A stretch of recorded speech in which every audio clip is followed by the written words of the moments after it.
জি বাংলার এই ধারাবাহিকের হাত ধরে টেলি দুনিয়ায় পা রেখেছেন অঙ্কিতা। প্রথম সিরিয়ালেই তুখোড় অভিনয়ের মাধ্যমে বাজিমাত করেছেন তিনি। পৌঁছে গিয়েছেন বাংলার ঘরে ঘরে। জ্যাস, স্বয়ম্ভু, কৌশিকদের দেখাটা এখন বহু দর্শকদের কাছে কার্যত অভ্যাসের মতন হয়ে গিয়েছে। স্বাভাবিকভাবেই তাই সিরিয়াল শেষের গুঞ্জন শুরু হওয়ায় অনেকেই চিন্তায় পড়েছেন। এই আবহে এবার মুখ খুলেন ধারাবাহিকের নায়িকা নিজে। বিগত কয়েক সপ্তাহে জগদ্ধাত্রীর টিআরপি অনেকটা কমলেও গত সপ্তাহে ঘুরে দাঁড়িয়েছে এই মেগা। রেটিংয়ের নিরিখে প্রথম 3-এর মধ্যে স্থান করে নিয়েছে এই সিরিয়াল। যদিও টিআরপি নিয়ে বিশেষ ভাবিত নয় অঙ্কিতা।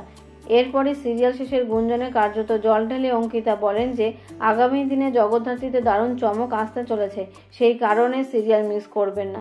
ফলে সোজাসুজি না বলেও দর্শকদের প্রিয় জ্যাসের কথায় পরিষ্কার যে আপাতত এই মেগা শেষ হওয়ার কোনো সম্ভাবনা নেই।